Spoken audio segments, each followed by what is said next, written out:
Part 1. Telephone conversation about booking a venue for a private event. You have 30 seconds to look at questions 1 to 10.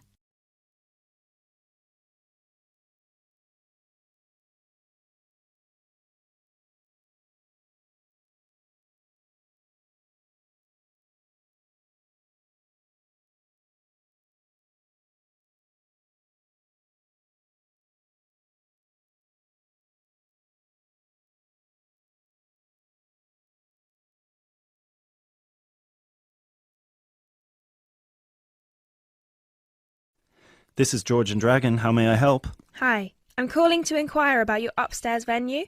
I'm interested in booking it for a private event, and I was wondering if I could ask a few questions. Yes, of course. Just give me a second, please. So, before we start, could I please get a name and phone number? Yes, my name is Clara Carlton. Carly, could you spell that for me, please? Sure, it's Carleton. And the phone number? Well, I'm going to give you my work number as I'm booking the venue for a work event. Right. So it's 020-8322-1479.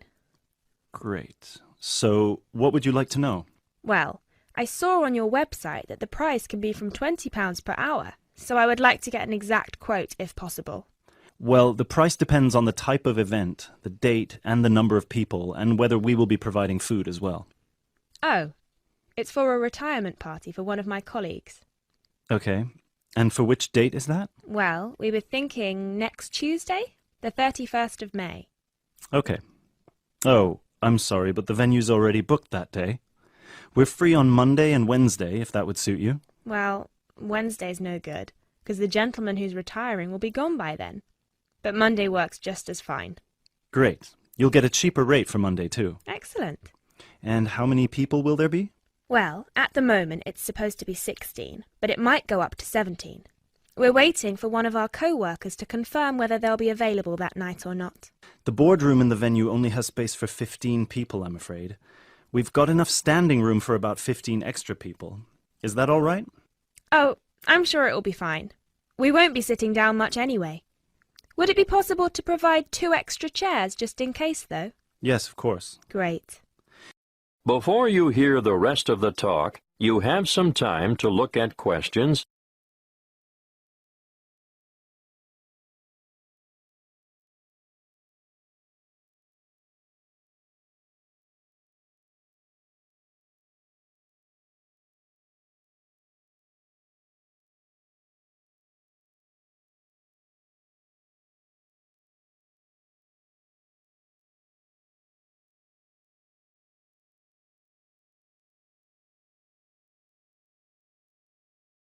And finally, will you be needing us to provide food as well? Well, we'll be bringing the cake, but I imagine that yes, we will be ordering some food as well. What are your options for nibbles? Well, we've got quite a vast selection depending on which type of menu you're interested in. We've got meat-based tapas, as well as some vegetarian and vegan options, and we've also got some sharers. Well, as far as I know, none of us are vegans, so I don't think we'll be needing that.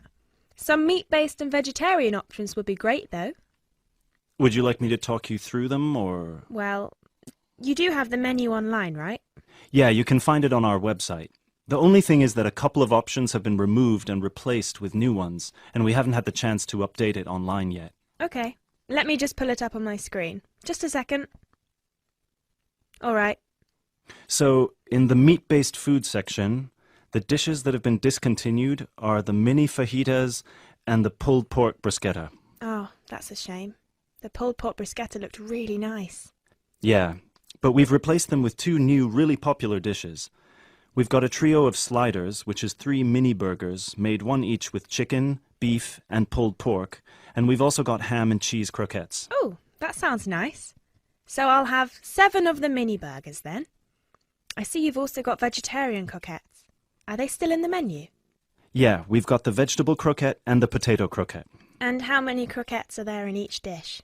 The vegetable one is 5, the potato one is 4. Okay, so I'll have 2 of the vegetable croquettes and I'll also have 2 of the ham and cheese ones, please. Great. Anything else? Well, I don't know. It all looks so nice. What would you recommend? Well, what I would recommend is the simmered squid. It's slow cooked in wine and served with potatoes. I'd also recommend the hummus platters. Our chef actually makes his own hummus, and it's one of our most popular sharers. And of course, all of our salads, especially the Caesar salad. We're famous for them. Right. So I'll go for 5 hummus platters. Or should I get 6? No. You know what? 5 is just fine. I won't be having any of the squid. It sounds lovely, but I'm just not sure how popular it would be with my colleagues. Yeah, fair enough. And finally, 1 Caesar salad and 1 vegetarian, the goat's cheese one. Great. And just for the final question, for how many hours would you be booking the venue? Well, we'd be arriving straight after work, so somewhere around 7 p.m. And I'd expect we'd need it until at least 9 p.m., maybe even 10 p.m., so... So 3 hours? Well, probably. But let's make it 4, just in case. Right. Great. So just give me a minute and I'll get back to you with a quote, all right? Yes, of course. Hi.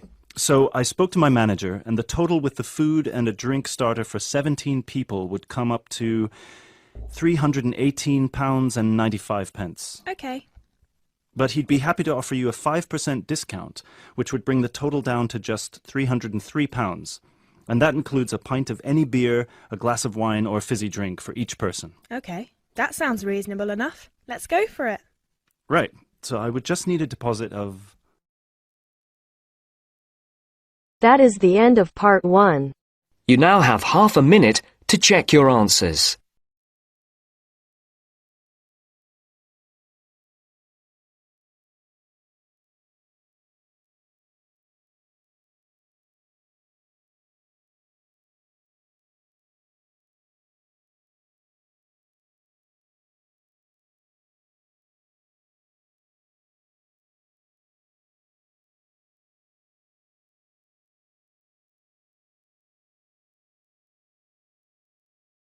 Now turns to part 2. Part 2. You will hear a talk about keeping children safe on the Internet. First, you have some time to look at questions 11 to 16.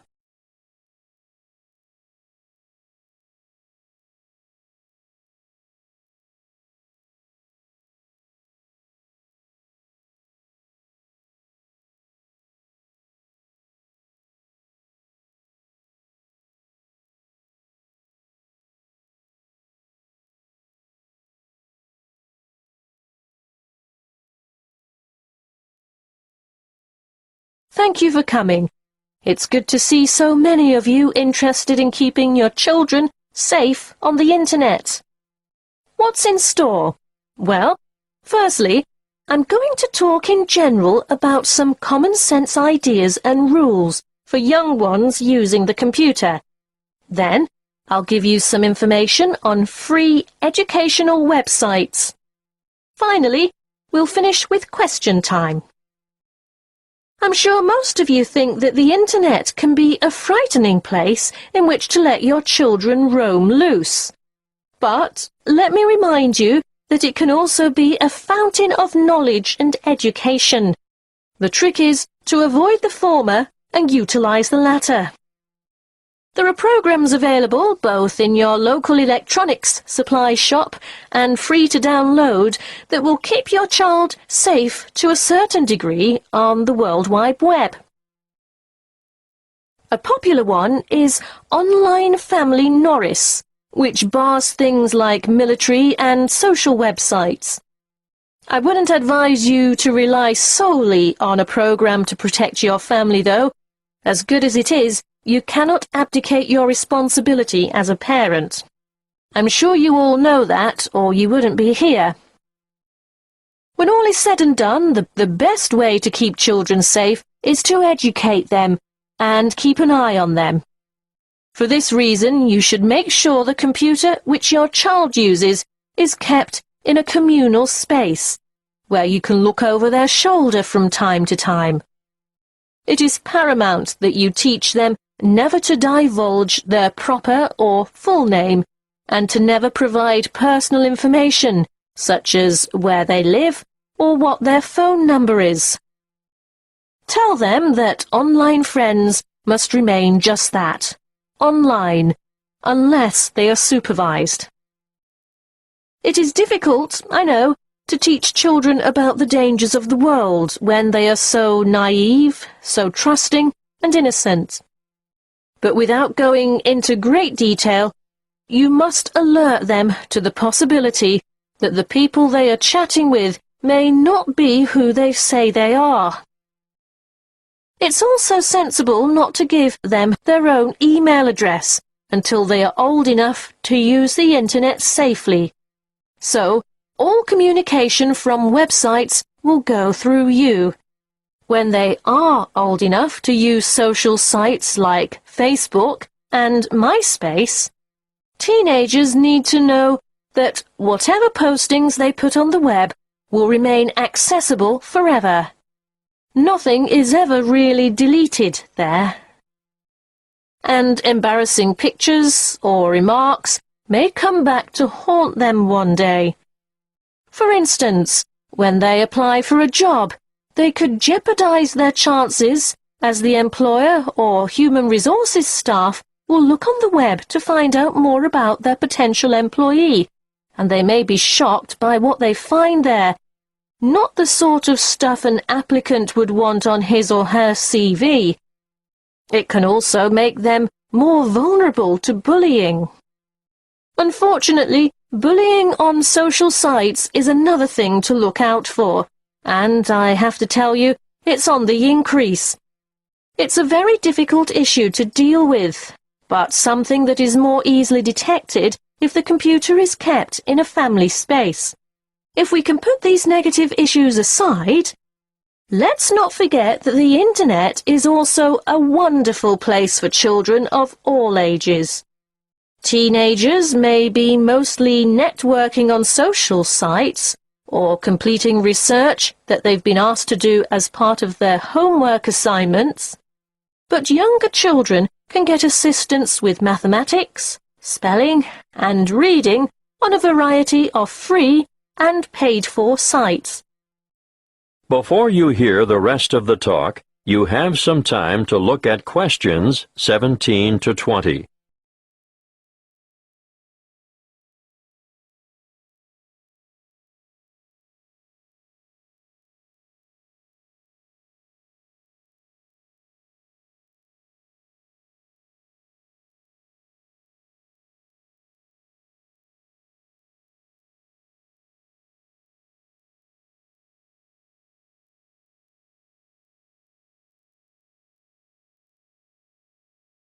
A good way for children to learn and have fun at the same time is the website mathtutor.com. They can practice mathematics on this site, no matter what their level, while they compete against other children from all over the world. And here's a fun way for primary school children to learn the spelling words for the week. It can be such a chore for some children. They just type them in and play games to learn them. What's that? The website? Oh, sorry. Yes, you'll need to go to spellcity.com for that. The one I'm going to tell you about now is one of the most practical sites that's popular with people of all ages. Children, or parents for that matter, can learn to touch type as they sing along with songs. And there's a variety of funny characters to help you enjoy yourself as you learn. In this day and age, typing is essential. Everyone should be able to type fast and accurately. So, go to beeb.co/typing and try it out. Don't just leave it up to the kids. Here's a site that parents can use to download worksheets to extend their children by giving them further practice. It's called coolresources.com, and I can really recommend it, particularly for middle school students. Now, are there any questions? That is the end of part 2. You now have half a minute to check your answers.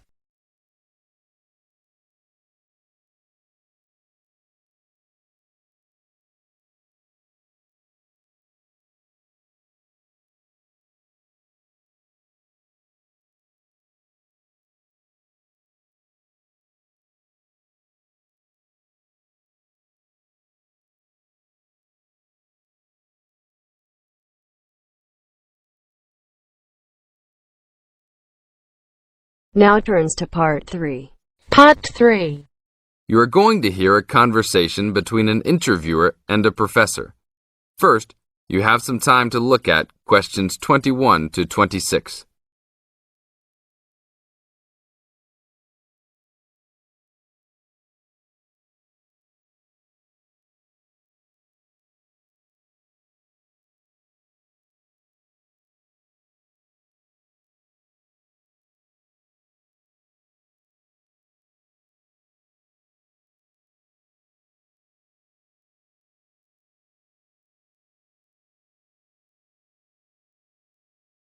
Today I'm here with Professor Nittick, who is our new university president.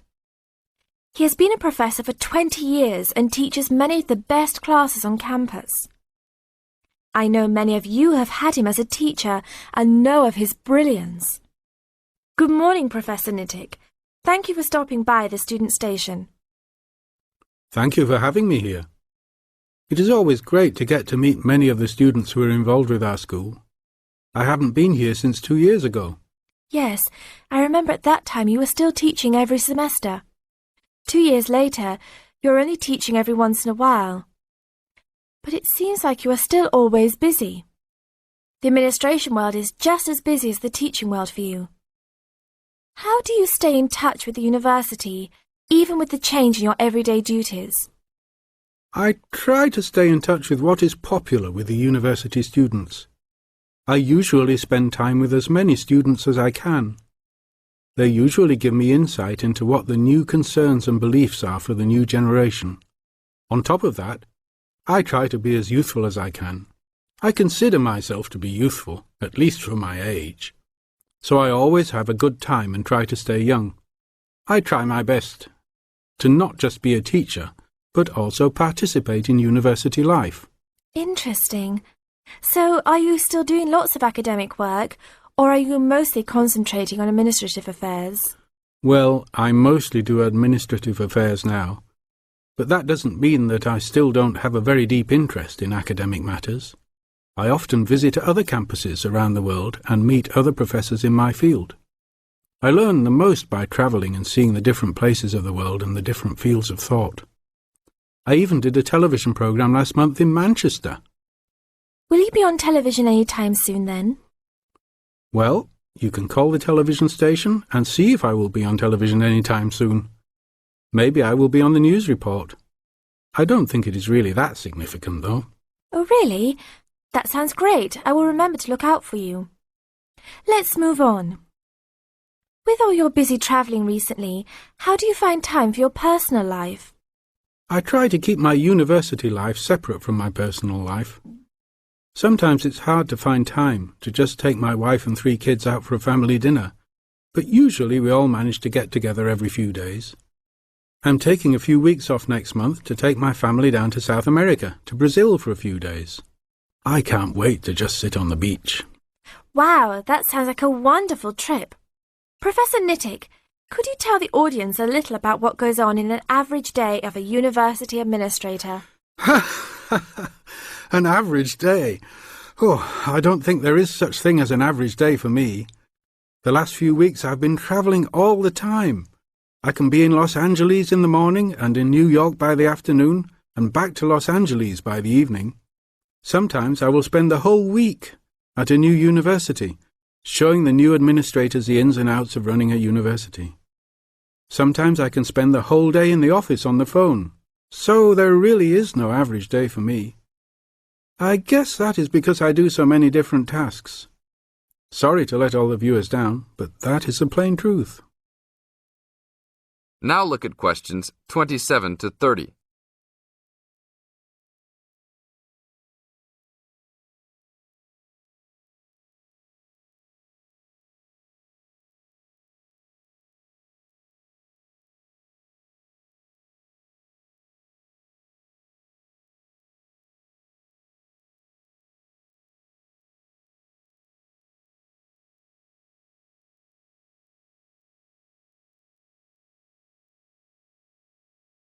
Well, I guess I can sum it up for them. You are a busy man. That is probably a good description. So, are there any immediate plans for the coming few weeks? Well, I'm in Los Angeles for the next 2 days, and then I fly to Colorado to meet a new prospective professor for our university. I will be in Colorado for about a week. Then I go to Japan for the next 10 days to meet with our university branch in Japan about record sales there. After that, I return to Los Angeles for a week, just in time for the graduation of the class of 2001. There you have it, my next month's schedule. Thank you very much, Professor Nittick. I always enjoy having you on our show. We hope to have you back on our show next time. That is the end of part 3. You now have half a minute to check your answers.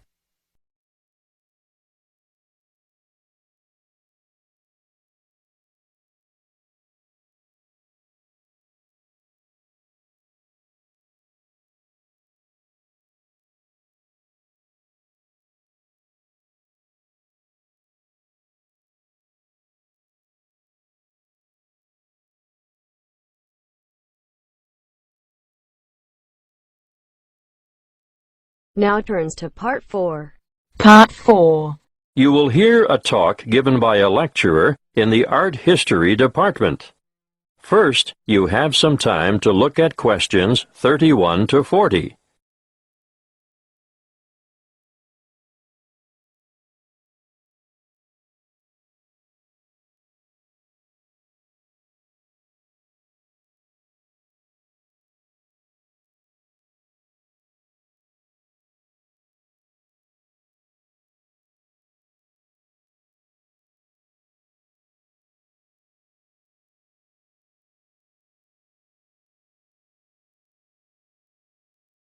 In this lecture today, I'm going to introduce you to an American painter, Charles Willson Peale. You may be familiar with his portraits, but did you know that he never even saw a painting till he was a grown man?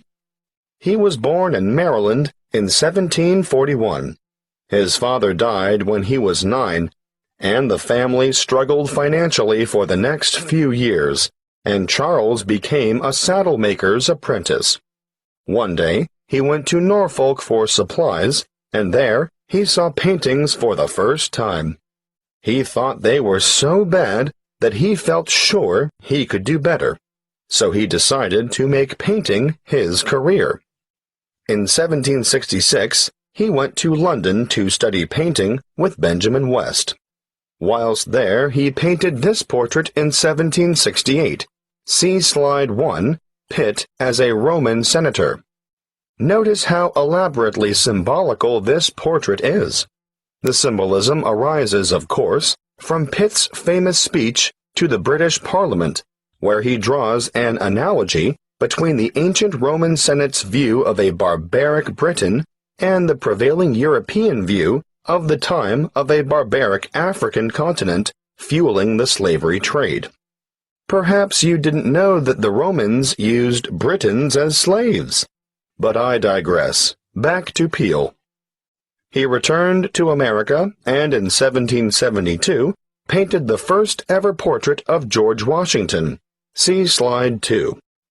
In 1773, he painted a group portrait of himself, his wife, mother, brothers, sister, his old nurse, and an unidentified baby. Just look at the slide. This painting is simply called the Peale family. And you can almost feel the exuberance of the family and their warmth towards one another. He enjoyed great success as a portraitist prior to the Revolution, and served with distinction in the Revolution. During this time, he became friends with George Washington, Benjamin Franklin, and Thomas Jefferson. After the war, he continued to paint, and, when his wife died in the 1790s, as a result of her 11th pregnancy, he remarried. He had 17 children in all, naming the sons after famous painters or scientists. Although perhaps best known for his portraits of famous people, Peale liked novelty. Look at this slide of his 2 sons, Raphael and Titian, life-size, climbing a narrow stairway. This painting, The Staircase Group, 1795, was exhibited in a doorway as a trompe-l'oeil, and it is said that it did, in fact, fool the eye of George Washington. Even as far back as 1772, we can see his desire for difference in Rachel Weeping. It's a rather macabre portrait of his first wife crying over the death of one of their children, their daughter Margaret. I'd like to show you one more slide to demonstrate his innovative approach. This is a portrait of his brother, James, sitting at his desk at night, with only his face illuminated by a lamp. This was painted much later than the others, in 1822. You know, Peale believed anyone could learn to paint, and he taught painting to his brothers, sisters, sons, daughters, nephews, nieces, and other relatives. 4 of his sons, Titian, Rubens, Rembrandt, and Raphael, became painters, as did his brother James. Before I finish, I'd like to tell you a bit more about Peale. He was active in politics for several years, and throughout his life, he maintained a lively interest in many branches of science. He was also an inventor who gained patents for a fireplace, porcelain false teeth, and a new kind of wooden bridge. He collaborated with Thomas Jefferson on what was known as the polygraph, a kind of portable writing desk. But it wasn't any ordinary desk. This one could make several copies of a manuscript at once. He also wrote papers on a wide variety of subjects, from hygiene to engineering. Oh, and he also tried his hand at inventing a fairly primitive but innovative motion picture technique, new types of eyeglasses, and a velocipede, which is a precursor to the bicycle. Now, some of the original velocipedes had pedals and some didn't. You sort of scooted along on them using your feet. Unfortunately, I can't remember which type it was that Peale worked on. He's also remembered for his work as a naturalist. He established the first scientific museum in America, and he even invented his own system of taxidermy. For those of you who aren't sure what taxidermy is, it's the art of preparing, stuffing, and presenting dead animals so that they appear lifelike. He was also well ahead of his time in that he placed his animals in a simulated natural environment. His most magnificent exhibit, however, was the complete skeleton of an extinct mammal known as a mastodon, which he helped excavate. The event was memorialized in his extraordinary painting, The Exhuming of the Mastodon. That is the end of part 4. You now have half a minute to check your answers.